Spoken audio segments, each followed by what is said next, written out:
Hi friends, గుత్తి వంకాయ curry ఎలా వండుకుందాం చూద్దాం. ఫస్ట్ వంకాయలు కట్ చేసి పెట్టుకోవాలి.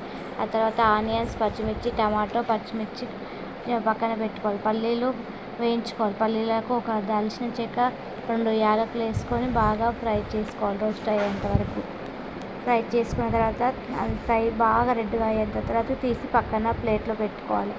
ఆ తర్వాత 2 టేబుల్ స్పూన్ల ఆయిల్ వేసుకొని దాంట్లోకి మనం కట్ చేసి పెట్టుకున్న ఆనియన్స్, పచ్చిమిర్చి, టమాటోస్ ఇవన్నీ వేసుకోవాలి. వేసుకున్న తర్వాత అవి కొంచెం కొత్తిమీర కూడా వేసుకొని అవి రెడ్గా అయ్యేంత వరకు మంచిగా ఫ్రై కానివ్వాలి. ఫ్రై అయ్యేంత వరకు మనం మంచిగా కలపాలి. కింద మాడిపోకుండా కలిపి మూత పెట్టుకున్నాక మనం వేయించి పక్కన పెట్టుకున్న పల్లీలు మిక్సీలో వేద్దాం.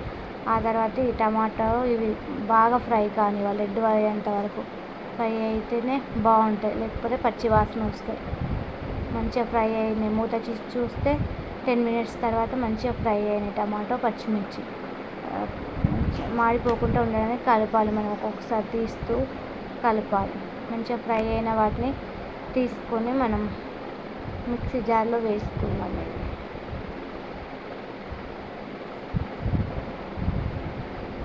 కలుపుతుంది.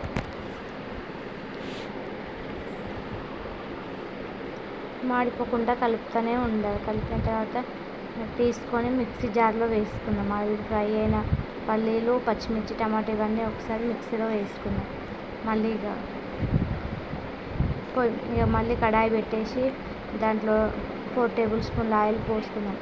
దాంట్లో పోపుకి జీలకర్ర, ఆవాలు వేసుకొని తర్వాత ఆనియన్స్, కొన్ని కట్ చేసి పెట్టుకున్న ఆనియన్స్ వేసుకుందాం. ఆనియన్స్ వేసుకున్నాక కట్ చేసి పెట్టిన వంకాయలు వేసుకుందాం.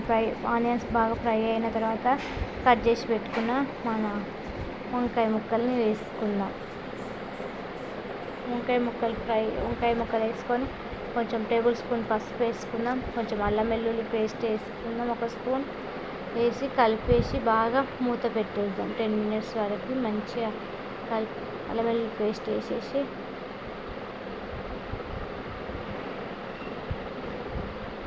బాగా మాడిపోకుండా ఉండడానికి కలిపేద్దాం. బాగా కలిపి కొంచెం కొత్తిమీర వేసేద్దాం. వేసి మూత పెట్టుకుందాం 10 మినిట్స్ వరకు. అంతసేపట్లో మనం ఇంతకుముందు పక్కన పెట్టుకున్న పల్లీలు, టమాటో మిక్సీ పట్టేసుకున్నది దాంట్లో వేసుకొని కొన్ని దాంట్లో వాటర్ వేసుకోవాలి. మనం అది గట్టిగా ఉంటుంది కదా పేస్ట్. వాటర్ వేసుకొని కలుపుకొని బాగా కలుపుకొని తగినంత ఉప్పు వేసుకుందాం. ఆ తర్వాత కొంచెం ధనియాల పౌడర్ వేసుకుందాం.